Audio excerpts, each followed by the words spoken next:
Are you a businesswoman who is finding it challenging to get your ideas across and make a point?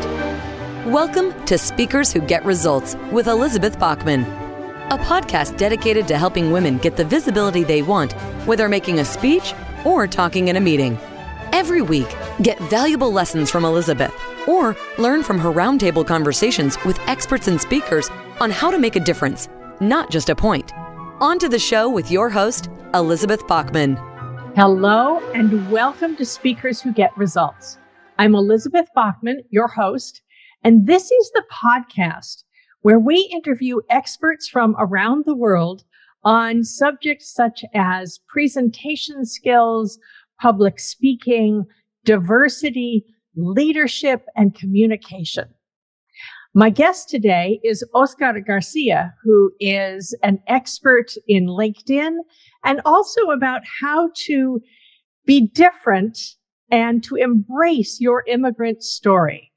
Whether you are an immigrant or whether you were born, say, in the U.S. or in the country where you live, but your parents were immigrants, there are good reasons for telling that story. Before I get to the interview, I'd like to invite you to see how your presentation skills are doing by taking our free 4-minute assessment at speakforresultsquiz.com. That's www.speakforresultsquiz.com. And that's where you can see how your presentation skills are strong and where perhaps a little bit of support could get you the results you need and the recognition that you deserve. Oscar Garcia's official bio is the founder and chief empowerment officer of Aspira Consulting, which is a Silicon Valley training and consulting firm. He provides culturally relevant career and leadership programs. He's an introvert turned international speaker. Oscar has given over 500 seminars and trained over 20,000 professionals across 5 continents. His training style is that of a prac trainer. That's a practical trainer. He actively practices what he trains others to do. He's a student of English as a second language turned contributing author to Hispanic Stars Rising, Volume 2, The New Face of Power. And his story, I Am a Minority, highlights the importance of embracing the struggle, valuing our identity, and the power of vulnerability. As a Chief Empowerment Officer, Oscar empowers you so that opportunities come to you. I think you'll enjoy it. He's one of my favorite people in the world. Let's go on to the interview with Oscar Garcia. Oscar Garcia, bienvenido. Welcome to Speakers Who Get Results. Thank you, Elizabeth. I lost track how long it's been since we first met and we've known each other. We've known each other a long time, yes. Yes. Well, since I started in the speaking business, you were one of my first friends and you were one of my go-to people. So I'm so excited. And when I thought about how, I thought about how to kick off Hispanic Heritage Month, and I said, well, Oscar, of course, have fun. So I'm very happy about that. Before we get into the many, I have a whole list of questions over here. Let me ask you, who would be your dream interview? If you could interview someone who's no longer with us, who would it be? What would you ask them? And who should be listening? Yeah. Ooh. That's a real. I've never been asked this question. That's a great question. I might steal this question from you. Oh, Elizabeth. It's a fun question. I've been using it for years. It's a good one. Yeah. So it would be my grandmother on my mom's side of the family. Why? So unfortunately, she was the only grandparent that I ever met. My grandfather. On my mom's side of the family, he passed away when my mother was 13. And my grandparents on my dad's side of the family passed away. My grandfather the year I was born, and then my grandmother when my dad was very young. So it really was only my maternal grandmother. And I lived with her around in Mexico, until the age of 5. And I remember her. I remember her fondly. I have really good memories. But here's the thing. The reason why is, like I said, she lost my grandfather when my mother was 13, and my grandmother was left with a total, I think it was about 12 or 13 kids. Kids Wow. kids from my grandfather's first marriage, and then the kids that they had together. And this was back in Mexico, very poor, really tough times. Think about, first of all, a single mom in the U.S., really anywhere. That's very challenging. Now, at 13 kids, very poor, I don't know how my grandmother did it.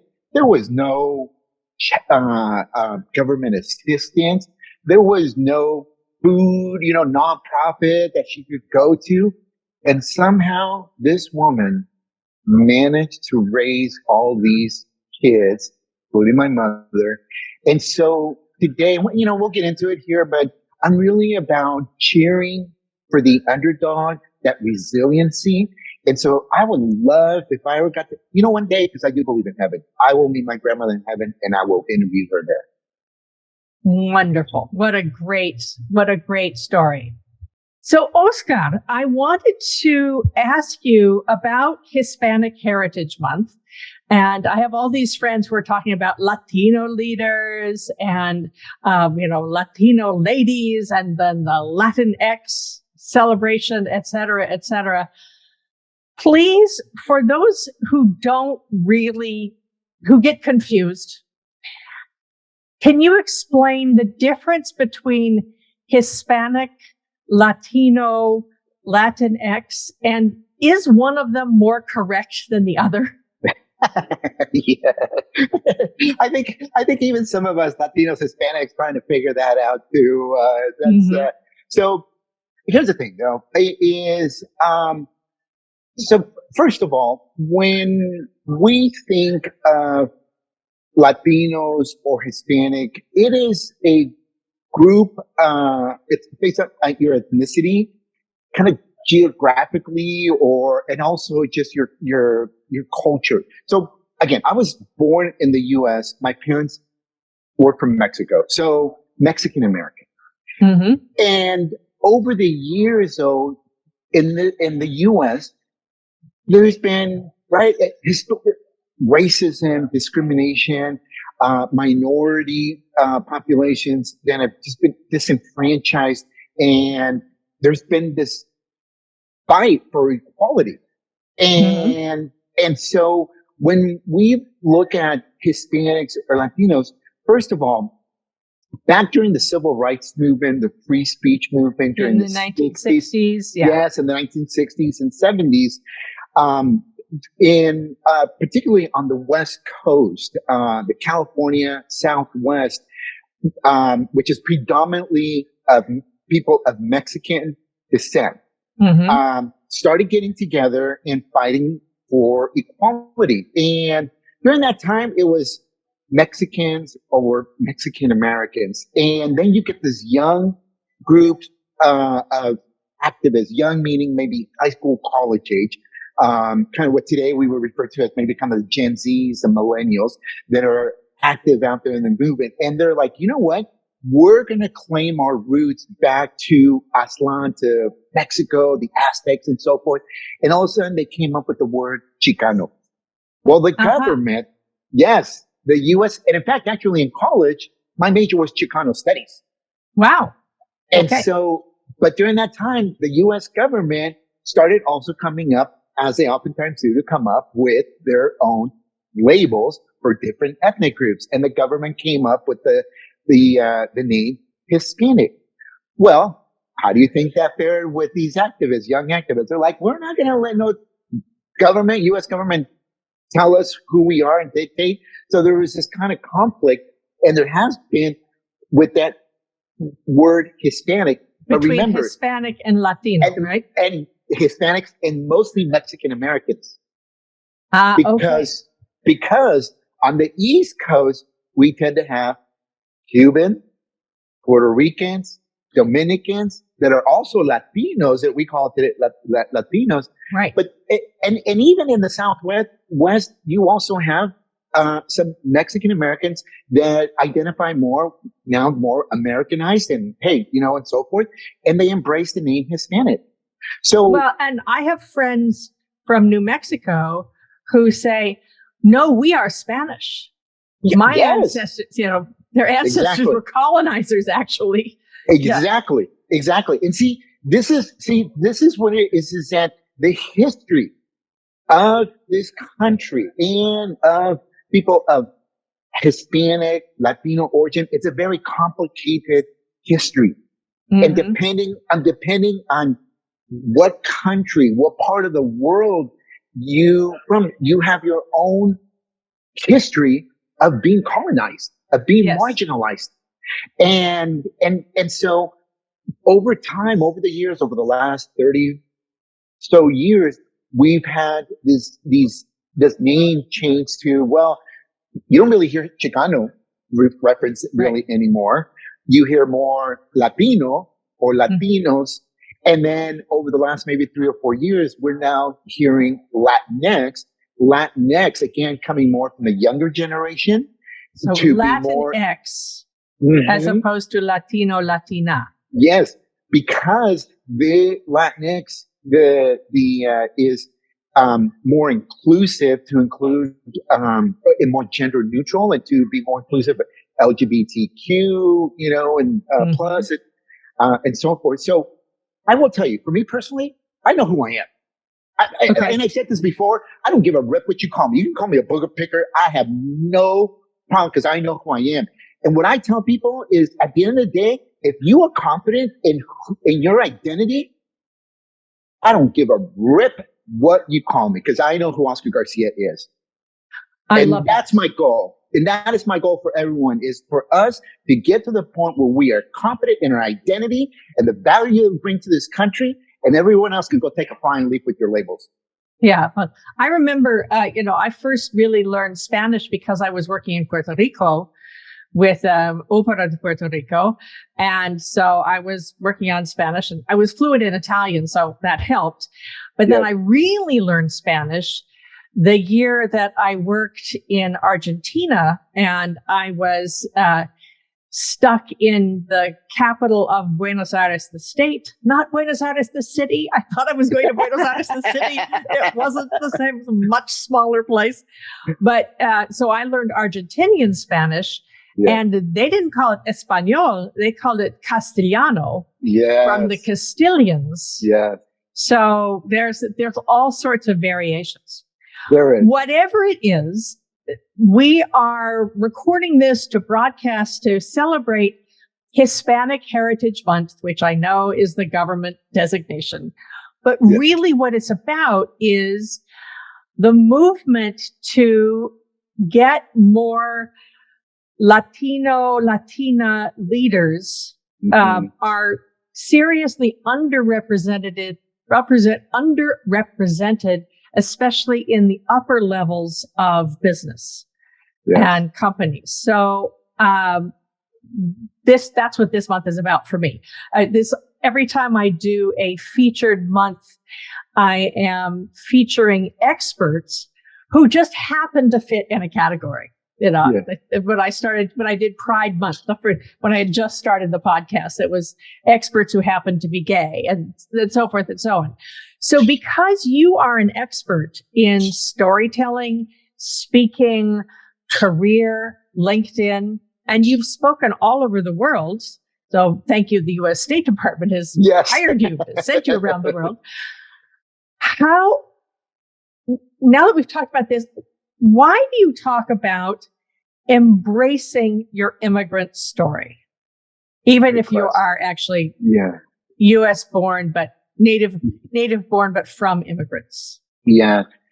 So I think it's that in order for us to value our identity, have that confidence in who we are, I think it's important that we honor our past, honor our story, honor where we come from, honor the struggles that my parents, my grandparents, I just at the beginning of this podcast, I shared about a little bit about the story and the struggles of my grandmother. I think it's important that we honor that immigrant story because see, for me, when I was a kid, and this happens to many immigrants, when you come to this country, you're oftentimes belittled, laughed at for the customs, the food, the way you speak English.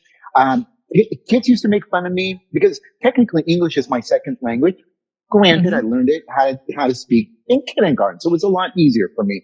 But I remember kids in elementary school used to make fun of me because of the way because I couldn't pronounce Marine World, which is a theme park, if you recall, from the Bay Area. It's still around, and I couldn't pronounce it correctly in English. I would say Maringuas instead of Marine World, and the kids would be like, listen, at home we ate bean tacos. Okay, in fact, to this day, that is my go-to food. All right, I'm happy with bean tacos.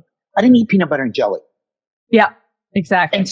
And so it's important for us to honor our immigrant story so that we can honor our culture, our struggles, and be able to build or strengthen our identity, build that confidence that we have so that we can then move forward and be able to go after more opportunities, be able to help other people embrace their own identity, regardless. You don't have to be Latino. You don't have to be, I don't give a rip what you are. Okay. I don't care what color of the rainbow you are. But if I can help you by valuing your identity and so forth, then I'm going to do that.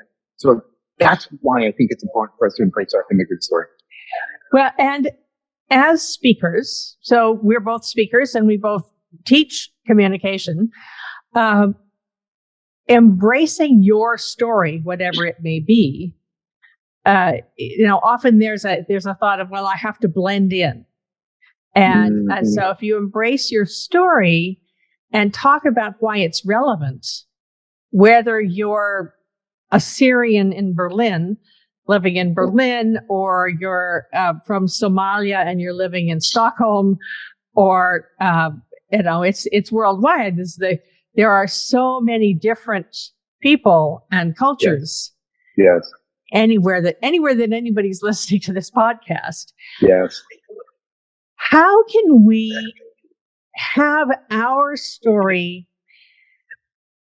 be a persuasion tool, an influence tool? Yeah. When I was teaching speaking for sales, mostly, we were talking about using your personal story as a sales tool. Yes. How can you use your personal story as a tool for gaining influence within an organization or within your industry? Yeah. Share your vulnerability. Share your vulnerability. That goes counter to what the corporate world teaches us. In the corporate world, it teaches us to be up, to suck it up. Men don't cry. That's even a cultural thing, like in Latino culture. And wearing your heart on your sleeve? What are you talking about, Oscar? What if my feelings get hurt? It's probably going to happen.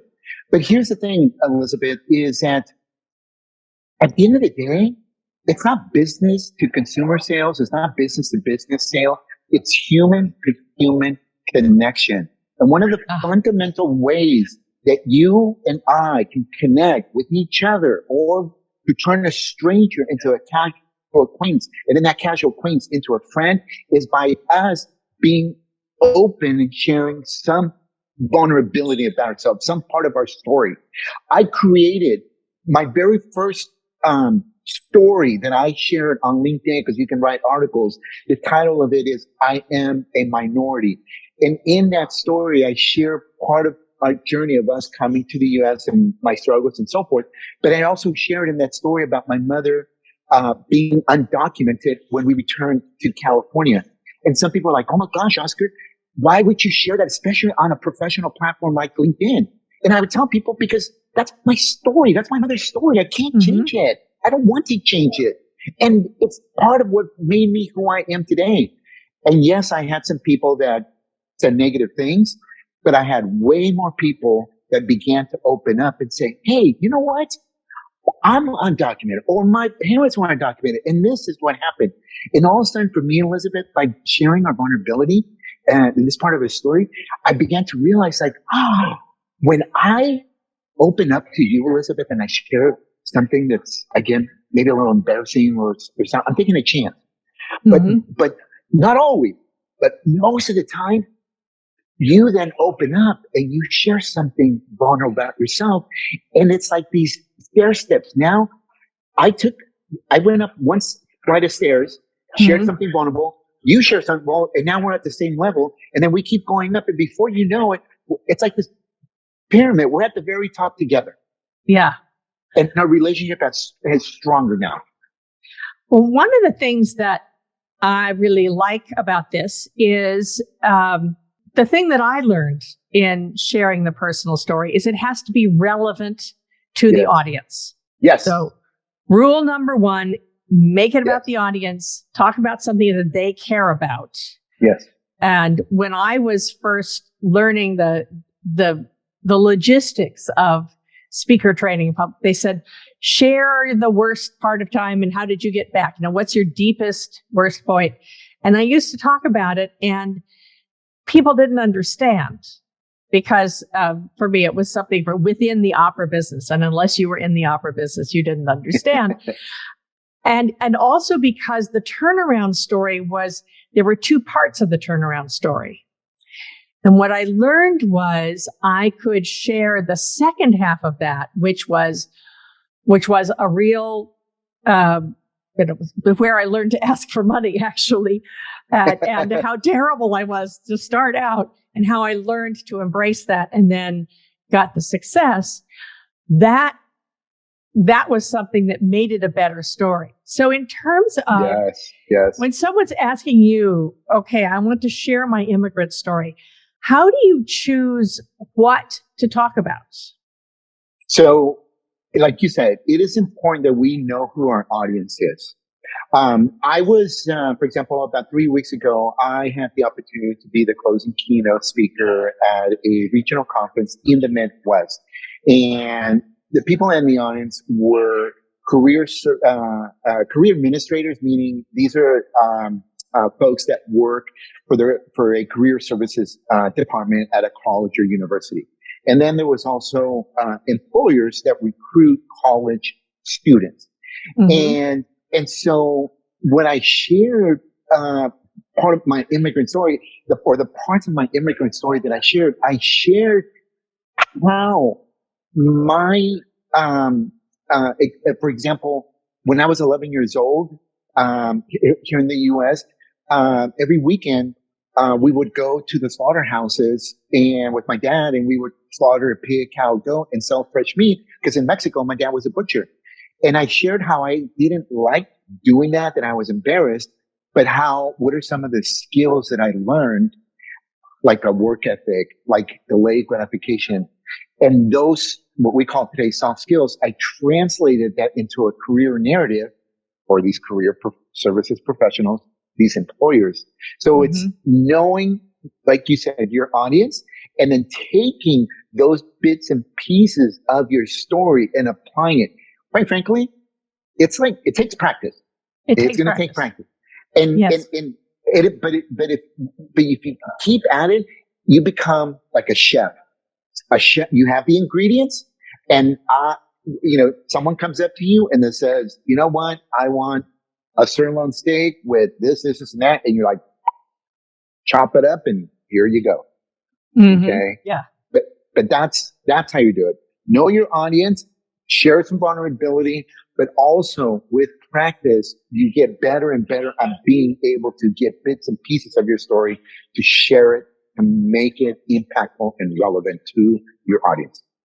Well, and I would guess that for you, well, I know for me, but I would guess that for you, when you're telling the story of stories from your childhood, that's just a part of your speech. Yes. And yes, really the speech is much more about how, who you are and the information that you're giving. Absolutely. Yeah, absolutely. The storytelling is just one piece of the overall message. But one of the things that I found, and I hear this from people like you and other folks, is that storytelling, getting good at storytelling, is a very powerful skill to Yes. develop, because it just makes your talk more memorable. People remember stories than Yes. the facts. If people remember stories more than facts, even if they are absolute data scientists or engineers or whatever, yes, you still grew up learning about the world through stories as a child. Yes. So it's how we learn information. You had a great thing I saw on LinkedIn the other day about changing the narrative, and I will put this in the blog, in the show notes, but talk to me a little bit about, what do you mean by changing the narrative? Yeah. Why do we do this? And how can our audience take some learning from this? This is what I mean by changing the narrative. So on this image, on the left is some common words that we often use here in the U.S. to describe, again, label. These are labels, quite frankly, to describe certain groups. For example, first generation. First generation in the U.S. Means someone who is the first in their family to go to college. Low income, you know what that means. ESL, someone with English as a second language, and so forth. There's some other words that I have on the left side, the old. On the right side, I have what I'm referring to as the new narrative, the new word, the new label. So reframing the ideas. Yes, reframing the idea. So let's take, for example, the label first generation student, which I am. I'm the only one out of 10 siblings that went to college, graduated from college. I'm also a first generation professional. Now, when we think of the label first generation, in the U.S., it does not tend to have a positive connotation. No. It tends to have someone, again, probably low income. His parents, maybe graduated from high school, maybe not. There's all these negative connotations that come with first generation. And so when I started to think, and again, because my natural personality is an introvert. So us introverts, we're always talking to ourselves. I'm always thinking to myself, introspective. And one day I said, I remember in the history books when Neil Armstrong, the first human to land on the moon, in our yearbooks, we call him a pioneer. I said, how come we don't call him a first generation moonlander? Okay. Because technically he is a first generation moonlander, but see, first generation doesn't have a positive connotation. Instead, we call Neil Armstrong a pioneer. So I said, you know what? I'm a pioneer. I am a pioneer. Low income. Yeah, I come from a low income family, but you know what? I've got some street smarts. I have high IQ. IQ or EQ? So, high EQ. I'm sorry. High EQ. Emotional intelligence. Emotional intelligence. Yes. English as a second language, right? When I went to Panama back in 2019, they asked me, Oscar, do you need a Spanish translator? I said, no, actually Spanish is my first language. I said, not only do I know how to speak Spanish, but I'm culturally aware of Spanish. Because it's one thing to speak a language, and it's another thing to actually understand the culture of it. Yes. Just because I'm from California, it doesn't mean that I necessarily understand, English from the South or, East Coast or whatever, customs and stuff like that. So again, I came up with this about changing a negative connotation label into something positive.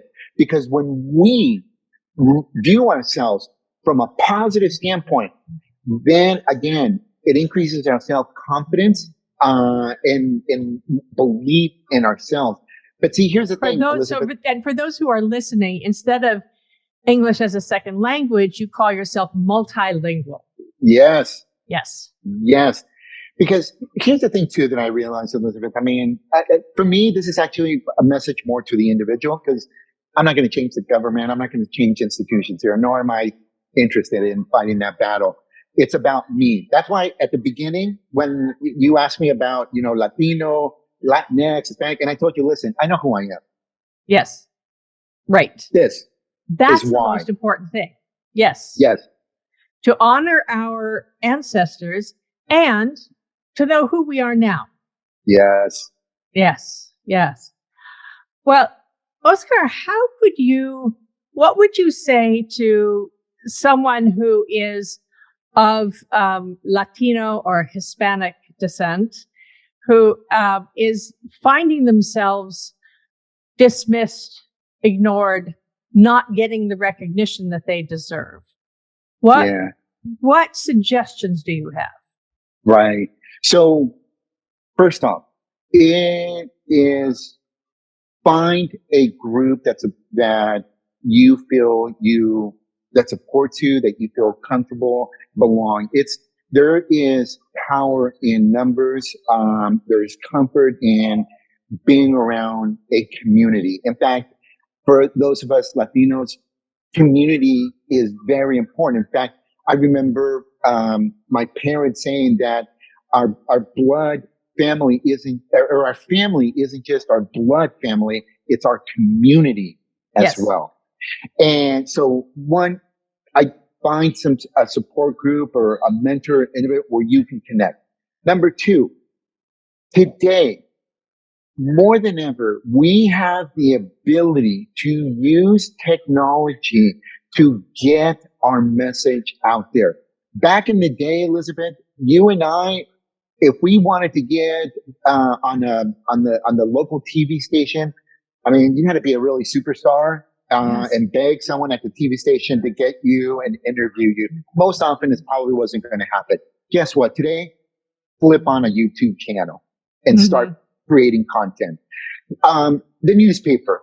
Okay. When I used to work for the Chamber of Commerce, we would send out these press releases to the local paper. They hardly ever picked it up. Guess what? Today we have the ability to create a blog. Yes. Okay. Right. Radio interviews. So what should you do then to tell your story? Tell your story. Keep it simple, folks. Like, quit complicating things. I'm a 53-year-old person here, okay, who still took a typewriter to college. And if I can create the content if I have a podcast, if I have a YouTube channel, if I'm active on LinkedIn and Instagram, what is your excuse for not being able to get your message out there? Like, I'm not going to buy the fact that you are not techie. Yes. Okay. So not being a technical person is no excuse anymore. Because we're all technically, it's how we communicate. Okay. I love this. Oscar Garcia, this has been such a delight. Getting out there on LinkedIn, I would say Oscar is one of my go-to people for advice about LinkedIn. He is a LinkedIn expert. So it's not what we talked about today, but he has a lot of information on LinkedIn. So check out his profile. We'll put it in the show notes. And my friend, muchísimas gracias. Thank you so much. I am so glad I finally got you on the podcast. Thank you, Elizabeth. Thank you. This has been Speakers Who Get Results. If you enjoyed this conversation, please like us, review us on Apple Podcasts. That's the one that counts. And talk about us on LinkedIn, because we're both very much on LinkedIn. And I am delighted to have had Oscar Garcia as my guest. This has been Speakers Who Get Results. I'm Elizabeth Bachman, your host, and I will see you on the next one. We have just concluded another great episode of Speakers Who Get Results with your host, Elizabeth Bachman. If you got value from today's episode, please feel free to share us with your friends and colleagues. You may also visit elizabethbachman.com for additional resources. Be sure to tune in every week for new episodes, and thanks for tuning in.